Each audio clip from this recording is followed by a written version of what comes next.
Captain Lee Dae-ho walked through the long hallway of Nexus Station. His boots made sharp sounds on the metal floor. The walls were covered with symbols from 1,000 different worlds. Each symbol told the story of a species that had joined, the Galactic Council. But today, Earth's symbol might disappear forever. Lee stopped at the massive doors leading to the council chamber. 2 alien guards stood there. They were tall and blue with 4 arms each. They looked at Lee like he was dirt on their shoes. "Human," one guard said. "You are late." Lee checked his watch. He was exactly on time, but arguing would not help Earth today. He nodded and walked through the doors. The council chamber was huge. It could hold 10,000 beings. Representatives from 500 worlds sat in curved rows. They all looked down at the center floor where Lee now stood. Above them all sat the Council Prime, Velthari. She was ancient and powerful. Her skin was like silver metal. Her eyes glowed red. "The human may speak," Velthari said. Her voice echoed through the chamber. Lee took a deep breath. Behind him sat Dr. Park So-min and Admiral Kim Tae-woo. They were Earth's best and brightest. Today they would make humanity's final plea. "Honored Council," Lee began. "For 300 years, Earth has served this council faithfully. We have fought your wars. We have died for your causes. We have given our resources and our blood. Some alien representatives made sounds of boredom. Others whispered to each other." Lee continued. "But we have received nothing in return. You call us a junior species. You deny us access to your trade routes. You refuse to share your technology. You treat us like children, even though we have proven ourselves again and again." Velthari raised one hand. "Humans are young. You have existed for only a few thousand years.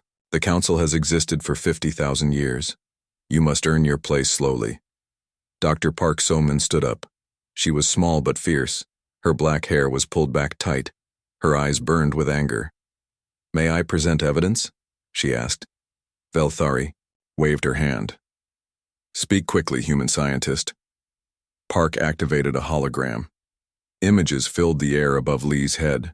The images showed human soldiers fighting alongside alien troops. They showed human engineers building bridges on distant worlds. They showed human doctors saving alien lives. "This is just from the last 10 years, Park said. Human forces have won 47 major battles for the Council. Human engineers have built infrastructure on 200 worlds. Human doctors have saved over 1 million alien lives." The chamber grew quiet. Even Velthari leaned forward. Park continued. "But when humans ask for basic trading rights, we are denied. When we ask to upgrade our weapons, we are told no. When we request access to medical technology that could save human lives, we are ignored." She changed the hologram. Now it showed charts and numbers. "This data shows that the Council has been deliberately keeping humanity weak. You give us just enough technology to be useful soldiers, but not enough to become independent. You use us as a tool." Angry sounds came from the alien representatives. Some shouted that humans were ungrateful. Others said humans were too dangerous to trust with. Advanced technology. Admiral Kim Tae-woo stood up slowly. He was older than the others, with gray hair and scars on his face. He had fought in more battles than anyone else in the chamber. "I have served this council for 40 years, Kim said. His voice was calm, but strong. "I have seen humans die to protect alien worlds. I have seen humans sacrifice everything for species they had never met before." He looked directly at Velthari. "And I have seen this council take that sacrifice and give nothing back.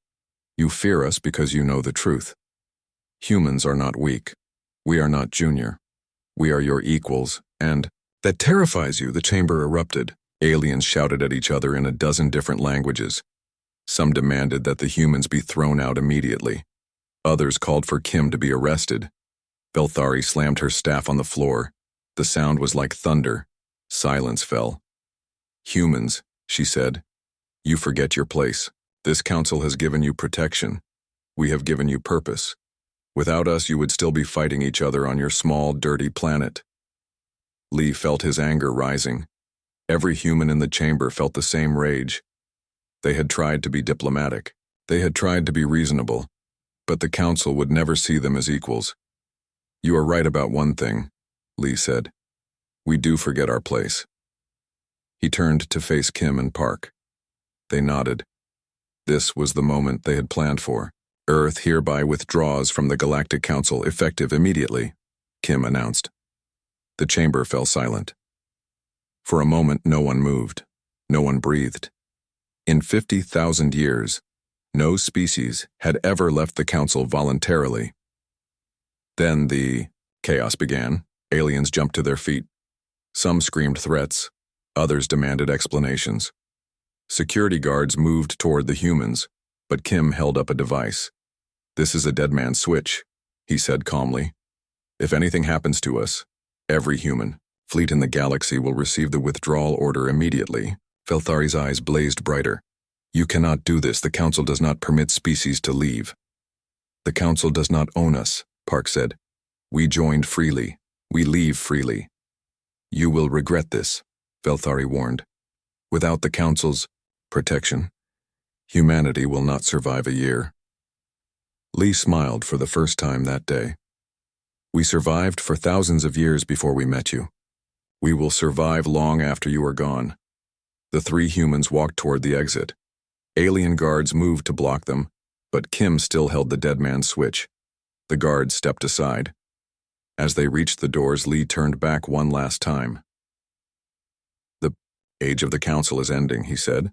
"The age of freedom is beginning." They walked out of the chamber and into history. Behind them, the Council erupted into arguments. Some species wanted immediate war against humanity. Others worried about their own positions. A few quietly wondered if the humans were right. In his private chamber, Felthari stared at the empty space where the humans had stood.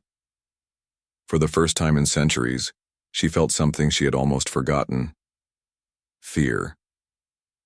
The humans had not just left the Council. They had shattered the foundation of galactic order. If one species could leave, others might follow. If humans could survive without the Council, what did that say about the Council's power? She pressed a button on her desk. "Prepare the war. Fleets," she ordered. Humanity must be brought back into the fold by force if necessary. But deep down she wondered if it was already too late. The first crack had appeared in the Council's perfect order. Soon that crack would become a break, and that break would become a revolution that would change the galaxy forever. 6 months had passed since Earth left the Galactic Council. The news had spread across the galaxy like fire. Some species called humans crazy, others called them brave. All of them watched to see what would happen next. On Earth, engineer Choi Minho stood in a huge underground facility. The place was bigger than 10 football fields. Hundreds of people worked at computers and control panels. The air hummed with energy. "Status report," Choi said into his headset. "Colony 7 evacuation complete," came a voice.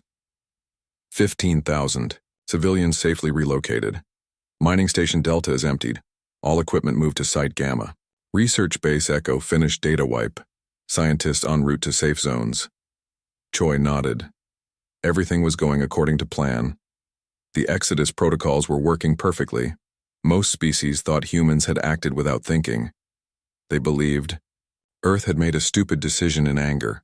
They were wrong. Humans had been planning this moment for decades. Choi had started designing the Exodus protocols 20 years ago. He knew that someday humanity might need to leave the Council, or the Council might try to destroy them. Either way, humans needed a backup plan. The protocols were simple but brilliant. Move all important people and resources to hidden locations. Abandon exposed colonies and bases. Create secret supply lines. Build hidden shipyards. Prepare for war or independence. "Sir," a young technician called out. "Commander Han Jiwoo is reporting in." Choi smiled. Han was one of their best operatives. She was currently deep in Council space, running the most dangerous missions. Han's face appeared on a large screen. She was in the cargo hold of a freighter ship. Behind her, Choi could see human families with their belongings. "Package delivery complete," Han said. 43 human scientists extracted from Research Station Alpha. The council thinks they died in a transport accident. Any problems? Choi asked. Nothing we couldn't handle. The station commander was suspicious, but Lieutenant Colonel Yoon Hee-jin created a beautiful distraction. A small explosion in the waste processing plant. Everyone was too busy cleaning. Up to notice missing personnel. Choi laughed. Yoon was famous for her creative solutions. She could make a military operation look like an accident every time. What about the data? Choi asked. Han's expression became serious. That's where things get interesting. Kang Soo-jin has been busy, very busy. Another face appeared on the screen. Kang Soo-jin looked tired but excited. Her fingers moved rapidly over a keyboard. I've been copying council databases for 5 years, Kang said. Technology files, military records, trade agreements, star charts, everything. How much data? Choi asked. Enough to fill 1,000 libraries. The council never thought to watch for human hackers. They assumed we were too primitive to understand. Their security. Kang's fingers never stopped moving. Code flowed across her screen like water. The best part is their military communications. I know where every council fleet is located. I know their supply routes. I know their weaknesses. Choi felt a chill of excitement. This was better than he had hoped. Not only were humans escaping from council space, they were taking council secrets with them. How long before they notice, he asked. They already have, Kang said. But they think it's a system error. They're too proud to believe a human could outsmart their cyber defenses. On another screen, reports came in from across the galaxy. Human colonies were disappearing like magic. One day they were there, the next day they were empty. But the people and equipment were not destroyed. They were simply somewhere else. Commander Han updated her mission status. Extraction from the Kepler system is complete. All human personnel relocated to backup sites. The council will find empty buildings and no clues. What about our allies? Choi asked. Han's expression became thoughtful. That's interesting too. Some non-human species have been asking questions. The Miners Guild from Thorgan Prime sent a secret message. They want to know how humans organize such a clean evacuation. Are they thinking of leaving the council too? Maybe. The council has been treating the Thorgani badly for decades. They're basically slaves who dig minerals for council worlds. But they're starting to wonder if there might be another way. Choi nodded. This was something they had hoped for but not expected so soon. If other species began to question council authority, humanity's departure might start a larger revolution. Lieutenant Colonel Yoon Hee-jin appeared on another communication channel. She was standing on the bridge of a human warship. Behind her, Choi could see the stars moving past the view screen. Defense preparations are ahead of schedule, Yoon reported. Hidden bases are fully operational. Supply chains are secure. If the council comes looking for a fight, we'll be ready. What about weapons and ships? Choi asked. Yoon smiled. That's the beautiful part. We've been building our own versions of council technology for years, but we've made improvements. She gestured to someone off-screen. A technician brought over a sleek rifle. Council plasma rifles fire in straight lines. Our version can adjust its beam mid-flight. Council ships use standard shield frequencies. Our ships can change frequencies every few seconds. Choi understood. Humans had not just copied council technology, they had made it better. The council's arrogance had become their weakness. They never imagined that junior species could improve on their designs. Timeline? Choi asked. 3 more months for full readiness, Yoon said. But we could defend ourselves now if we had to. Kang Soo-jin interrupted from her station. We might have to sooner than planned. I'm seeing increased council military. Communications, they're not happy about our disappearing act. What kind of communications? Choi asked. Fleet movements. They're gathering ships near human space. It looks like they're planning something big. Choi felt his stomach tighten. They had known this moment would come. The council would not let humanity leave peacefully. They could not afford to. If humans succeeded in leaving, other species might try the same thing. How long do we have? He asked. Kang studied her screens. Based on their logistics, maybe 2 months. They're being careful. They want overwhelming force when they come for us. Commander Han spoke up from her ship. "What are your orders?" Choi thought for a moment. Everything was happening faster than planned, but humans were good at adapting to changing situations. "Continue the evacuations," he said. "Get every human out of council space. Yoon, accelerate the defense preparations. We'll be ready in 6 weeks instead of 3 months. "What about the data theft?" Kang asked. "Take everything you can. If we're going to fight the council, we need every advantage possible."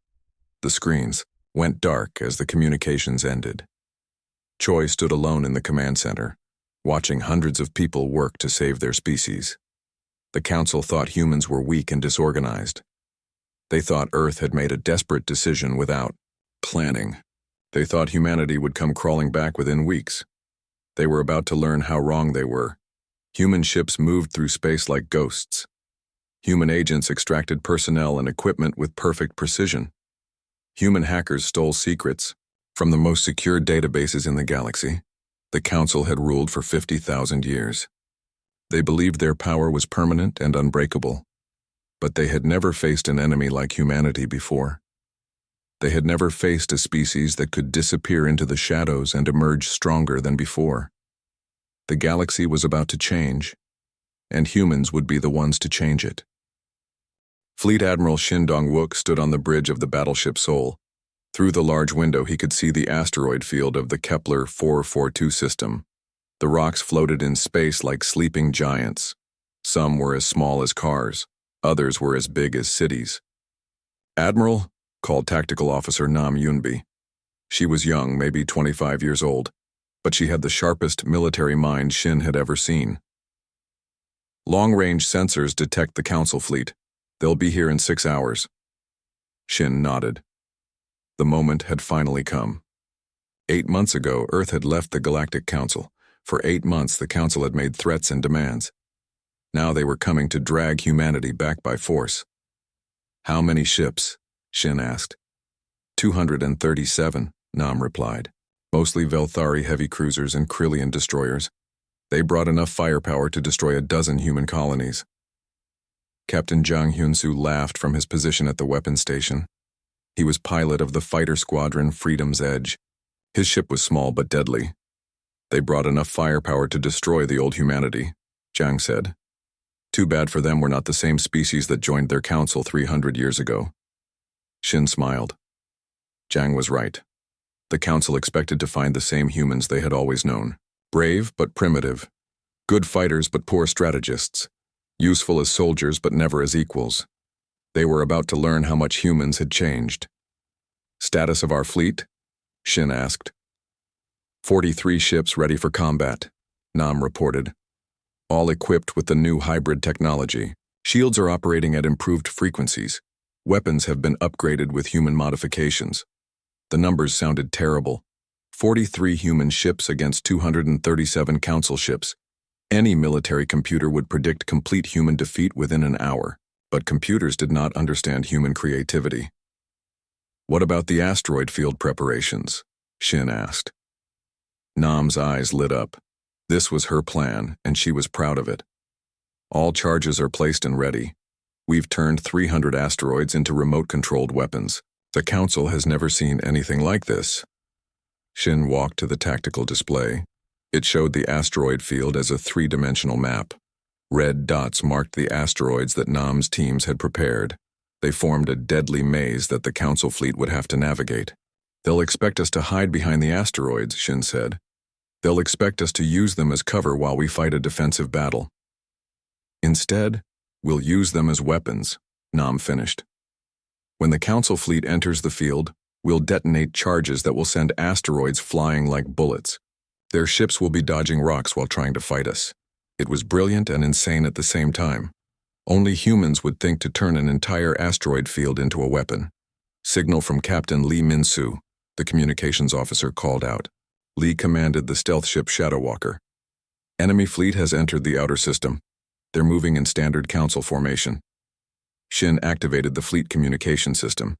His voice would reach every human ship in the system. "All ships, this is Admiral Shin. Today the Council comes to drag us back into slavery. They bring overwhelming numbers because they believe numbers are all that matter. They believe that superior technology always wins. They believe that younger species must always bow to older ones. He paused. Around him, the bridge crew listened with fierce attention. They are wrong. Today we show them that courage matters more than numbers. Intelligence matters more than age. Freedom matters more than technology. Today we show them what humans can do when we fight for our independence. The fleet responded with a chorus of acknowledgments. 43 ships against 237. The odds were terrible. The crew was ready. Enemy fleet entering the asteroid field, Nam reported. They're maintaining formation. No attempt at stealth or misdirection. Shin understood. The council commander was arrogant. Why be clever when you had overwhelming force? Why worry about traps when your enemy was clearly weaker? That arrogance would cost them dearly. All ships, activate stealth systems, Shin ordered. Move to positions Alpha through Delta. Wait for my signal. The human ships disappeared from normal sensors. They became ghosts moving between the asteroids. The Council had never developed stealth technology this advanced. They had never needed it. When you ruled the galaxy, you did not need to hide. Council fleet is halfway through the field, Nam reported. Their formation is tight. Perfect target for our surprise. Shin watched the tactical display. The Council ships moved like a parade, neat rows of deadly warships advancing with mechanical precision. They had probably used the same formation for thousands of years. Contact from the Council fleet, the communications officer said. They're demanding our surrender. Put them on screen, Shin ordered. The main screen filled with the image of a tall alien with blue skin and 4 arms. His uniform was covered with medals and ribbons. His expression showed complete confidence. Human fleet, the alien said. I am Admiral Velkoth of the Galactic Council Navy. You are in violation of Council law. Surrender immediately and return to your designated territories. Shin stepped forward. Admiral Velkoth, this is Fleet Admiral Shin Dong-wook of the Earth Defense Force. These are no longer Council territories. Humanity has withdrawn from the Council. We suggest you turn around and go home. Velkoth made a sound that might have been laughter. Humans do not get to withdraw from the Council. You will return to your place in the Galactic Order. Your ships will stand down and prepare to be escorted back to Earth. And if we refuse, then we will destroy your ships and drag your survivors back in chains. Shin nodded politely. Thank you for clarifying your intentions, Admiral. We decline your offer. He made a cutting gesture. The communication ended. Arrogant fool, Jang muttered. He just told us his entire plan. All ships prepare for combat, Shin ordered. Nam, are you ready? The young tactical officer checked her displays one final time. All charges are armed. Asteroid weapons are ready for deployment. Council fleet is in optimal position, reported the sensor operator. They're exactly where we want them. Shin took a deep breath. This was the moment that would determine humanity's future. Victory meant freedom. Defeat meant slavery or extinction. Execute Operation Avalanche, he ordered. Nam's fingers flew over her controls. Across the asteroid field, hundreds of explosive charges detonated simultaneously. The effect was spectacular and terrifying. Massive asteroids suddenly accelerated to incredible speeds.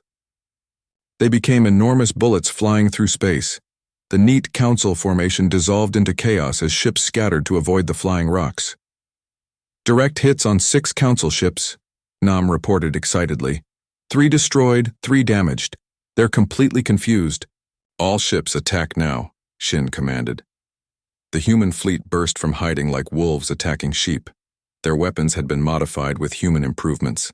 Instead of firing in straight lines, the energy beams could change direction mid-flight. Council shields were designed to stop predictable attacks. They could not stop weapons that changed course. Captain Jang led his fighter squadron in a devastating assault on the Council flagship. His small ships moved like dancing angels around the massive enemy vessel. Their weapons found gaps in the shields that should not have existed.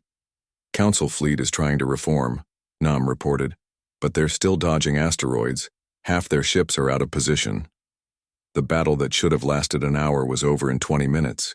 The mighty Council fleet, designed to crush human resistance, found itself outfought and outmaneuvered by a force 1/5 its size. Council flagship is signaling retreat, the communications officer announced. On the main screen, Admiral Velkoth appeared again. His confident expression was gone. He looked shocked and frightened. "This is impossible," he said. "How did you?" "Goodbye, Admiral," Shin said calmly. "Give our regards to the Council." The surviving Council ships fled the system at maximum speed. Behind them they left the wreckage of 47 vessels and the shattered remains of their reputation. "Victory confirmed," Nam reported. "Enemy fleet in full retreat." The bridge erupted in cheers, but Shin remained calm. This was just the beginning. "Send a message to Earth," he ordered. "Tell them the first battle is won. Tell them the galaxy now knows that humans cannot be conquered." The message would travel faster than the fleeing Council ships. Soon, every species in the galaxy would know that the mighty Council had been defeated by the humans they had dismissed as inferior. Some species would be terrified, others would be amazed, and a few might start to wonder if they too could stand up to the Council. The age of human independence had begun. Ambassador Lee Mi-young sat in a dark room on the mining station Thorgan 7. The air smelled of metal and sweat. Across from her sat Grak-Thul, a massive alien with gray skin and 4 powerful arms. His people had been mining asteroids for the Council for over 1,000 years. "The news is true?" Grak-Thul asked. His voice was deep and rough like grinding stone. "Humans defeated Council fleet?" Lee nodded. "Admiral Shin destroyed 47 Council ships. The rest ran away like scared children." Grak-Thul made a sound, like rocks falling down a mountain. Lee realized he was laughing. "For 1,000 years Council tells us resistance is impossible," Grak-Thul said. "Council fleet's too strong. Council technology too advanced. Better to work in mines than die fighting." He leaned forward. His massive hands could probably crush Lee's head, but his touch was gentle when he placed one finger on her arm. "But humans prove Council can bleed. Humans prove Council can lose. Maybe Thorgani people can fight too." This was exactly what Lee had hoped to hear. For 3 months, she had been secretly meeting with oppressed species across the galaxy. The message was always the same. Humanity's victory proved that the Council was not invincible. "What do your people need?" Lee asked. "Weapons, ships, training. Most important, we need hope. Thorgani have been slaves so long, many forget what freedom means." Lee activated a small device. A hologram appeared showing star charts and ship designs. "Intelligence, Director Park Jae-sung has prepared supply packages for your people. Weapons that look like mining equipment. Ships that appear to be cargo haulers but have hidden weapons. Training programs disguised as safety courses." Grak-Thul studied the images carefully. His people were miners, but they were not stupid. They understood technology, and they understood war. "How many species have you contacted?" he asked. 47, so far. The Epsilon refugees want their homeworld back. The Centauri traders are tired of Council taxes. The Vegan farmers want to sell their crops freely, instead of giving everything to Council worlds. And they all want to fight? Lee smiled. They all want to be free. Fighting is just the way to get there. Across the galaxy, Dr. Song Ye-jin was making her own breakthrough. She worked in a hidden laboratory on the human colony of New Seoul. Her specialty was alien psychology, understanding how different species thought and felt. The Council's control is based on fear and division, she explained to her research team. They keep species apart. They prevent communication between different worlds. They make everyone believe that rebellion is impossible.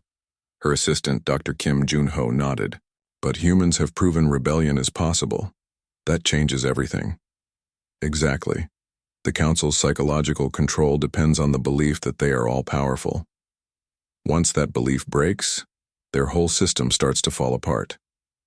Song pointed to charts on the wall. They showed trade routes, communication networks, and military positions. Look at this pattern. The Council puts their strongest fleets near the oldest, most loyal species. They assume those species will never rebel. But they leave the newer species with lighter defenses because they think those species are too weak to fight.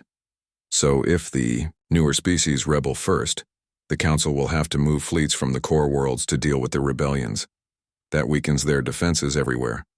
And when the older species see Council fleets being defeated, they might start to question their loyalty too. It was a beautiful plan. Use the Council's own assumptions against them. Turn their strength into weakness. Meanwhile, Captain HFY was putting the plan into action. His ship, the hospital vessel Mercy's Light, was supposed to be delivering medical supplies to war refugees. In reality, he was doing something much more important. He was showing the galaxy what humans really stood for. "Captain," called his medical officer, Dr. Lee Soo-jin. "We're approaching the Epsilon refugee camps. The conditions are worse than we thought." Cha looked at the view screen. Below them was a barren planet where the Council had dumped millions of refugees from the Epsilon system. The Epsilon homeworld had been destroyed in a mining accident, or so the Council claimed. The survivors had been relocated to this wasteland and forgotten. "How many refugees?" Cha asked. 3 million. They have no clean water, limited food, and basic shelters. The Council sends supply ships once every 6 months. Cha felt anger rising in his chest. This was why humans had left the Council. This was what the Council called order and justice.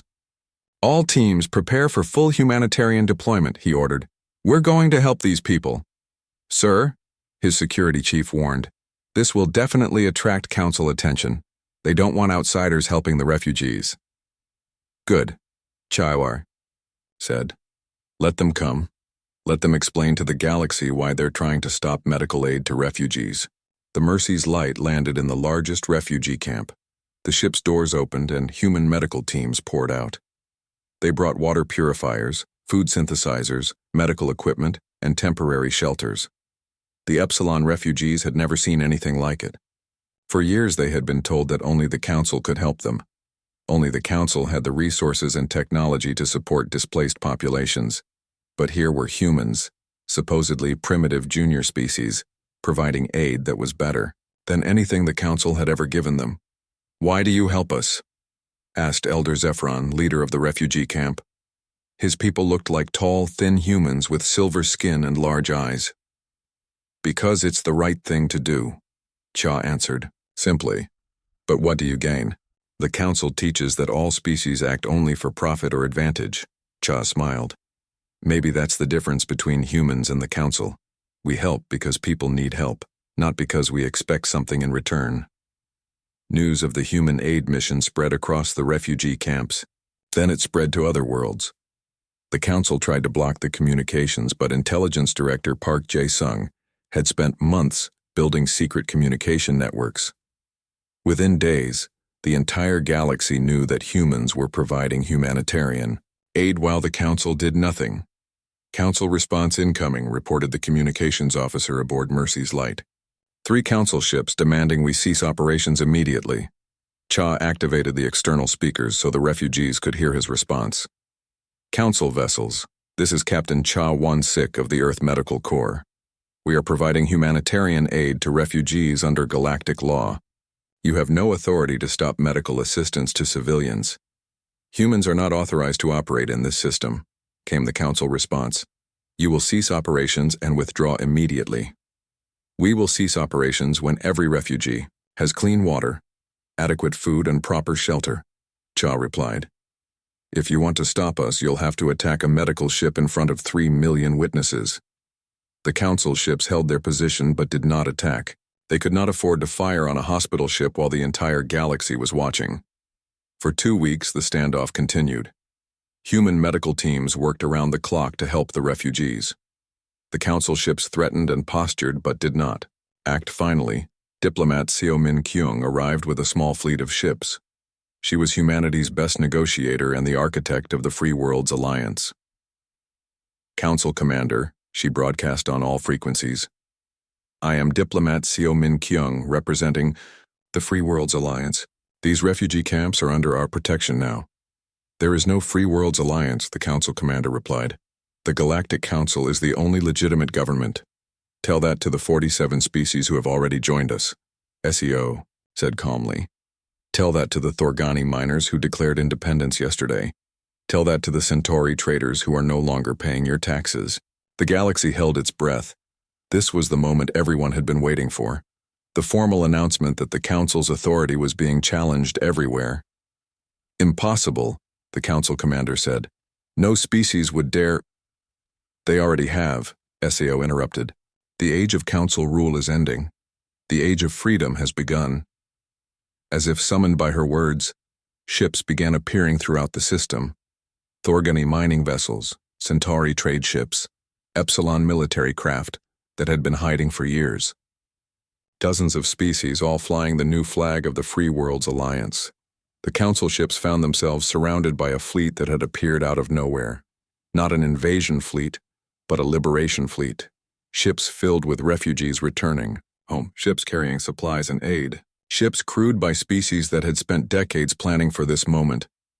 Council vessels, SEO broadcast. You are outnumbered and outgunned. We suggest you withdraw peacefully. The Council ships retreated without firing a shot.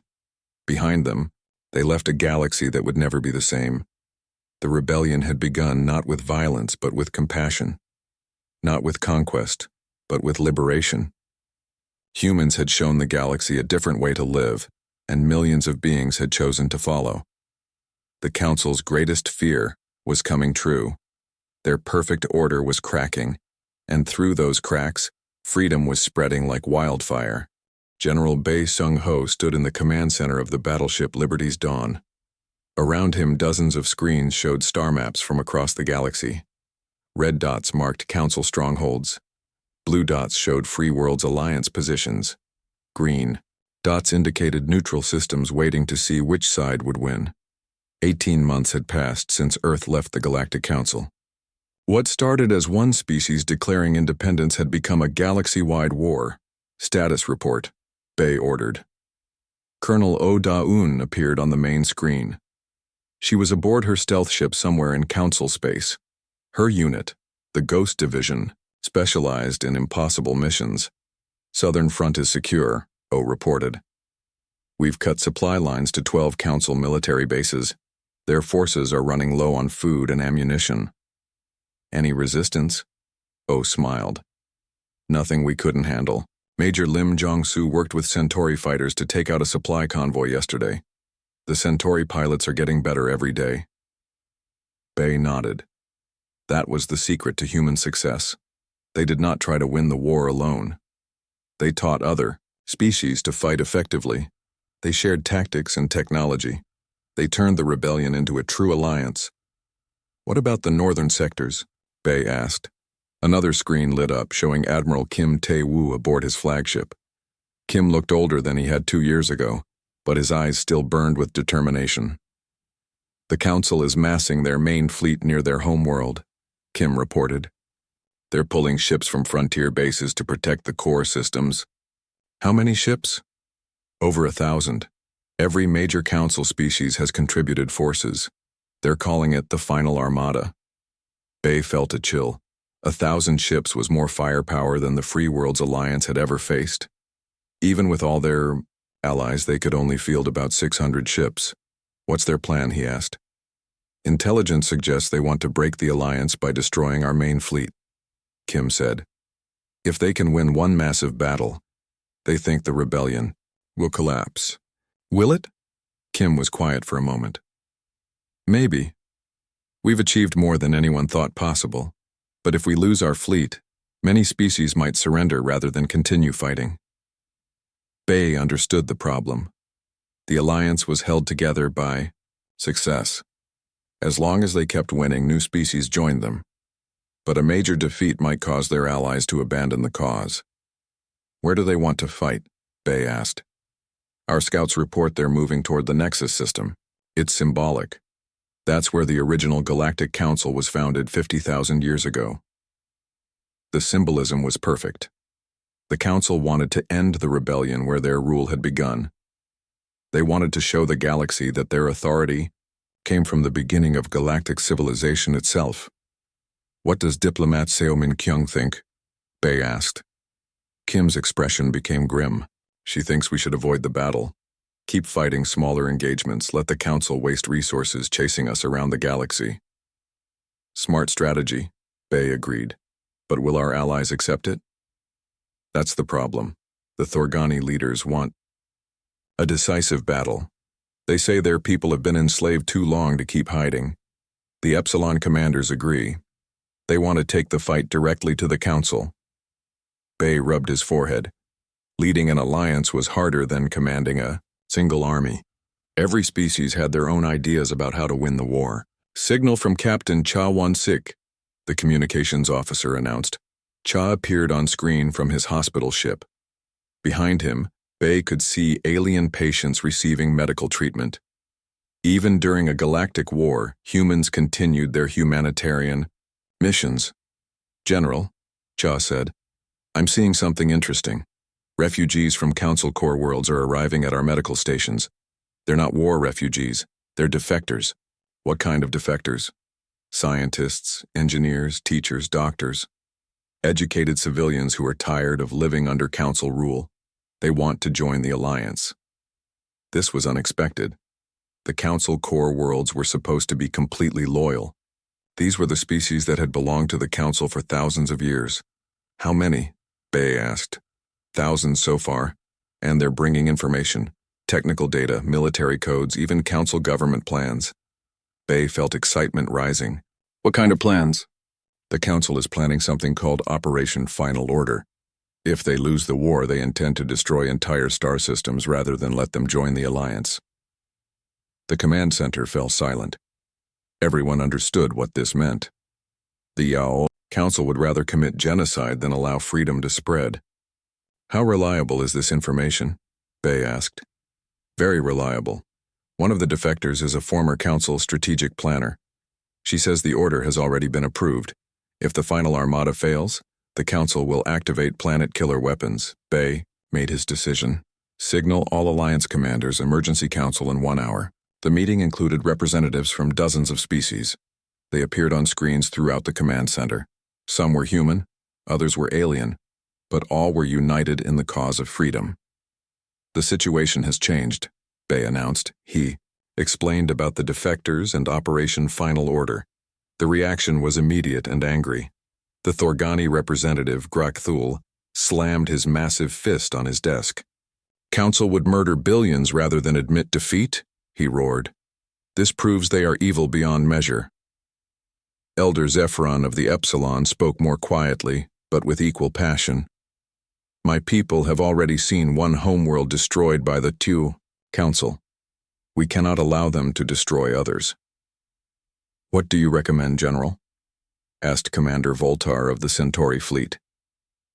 Bay looked around at all the faces on the screens. These beings had risked everything to fight for freedom.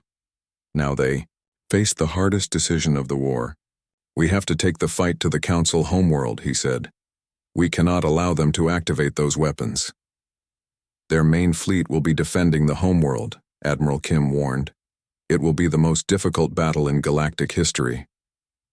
Then, we make it the last battle in galactic history, Bay replied. We end this war once and for all. The vote was unanimous. Every species in the Alliance agreed to attack the Council homeworld. Over the next month, the largest fleet in galactic history assembled. 600 Alliance ships from 50 different species. Humans worked alongside Thorgani, Epsilon, Centauri, and dozens of other races. Former enemies became brothers in arms. Colonel Oh-Da-un led advanced teams that disabled Council sensor networks. Major Lim Jong-soo coordinated joint training exercises that taught different species to fight as one unit. Captain Jang Hyun-soo drilled fighter pilots from 20 worlds until they moved like a single organism. The night before the battle, Bay stood alone on the observation deck of his flagship. Through the transparent aluminum window, he could see hundreds of ships floating in space. Each ship represented a species that had chosen freedom over slavery. Admiral Kim joined him at the window. Second thoughts? Kim asked. Many, Bay admitted. We're about to attack the most defended system in the galaxy. The odds are terrible. But the alternative is worse. If we let the Council keep those planet-killer weapons, they'll use Them. Maybe not today, maybe not tomorrow, but someday. And millions of innocents will die. Kim nodded. Better to fight and possibly lose than to surrender and definitely lose. Is the fleet ready? As ready as we can make them. The crews are nervous but determined. They know what's at stake. Bay activated the fleet-wide communication system. His voice would reach every ship in the Alliance fleet. Tomorrow we fight the most important battle in galactic history, he began. Not for conquest or revenge, but for the right of all species to live freely. The Council has ruled for 50,000 years through fear and oppression. Tomorrow we end that rule forever. He paused, looking out at the massive fleet. Some of us will not survive tomorrow's battle, but those who die will die as free beings, fighting for the freedom of others. And those who survive will build a galaxy where all species are equal, where all beings can choose their own destiny. The fleet responded with messages of support in dozens of languages. Humans, Thorgany, Epsilon, Centauri, and many others, all united in purpose. Fleet commanders prepare for jump to light speed, Bay ordered. Target the Council homeworld. May fortune favor the free. The Alliance fleet engaged their faster-than-light drives simultaneously. Space around them twisted and folded. When the distortion cleared, they were gone. Behind them, they left empty space and the memory of freedom's greatest gamble. Ahead lay the Council homeworld and the final battle that would determine the future of the galaxy.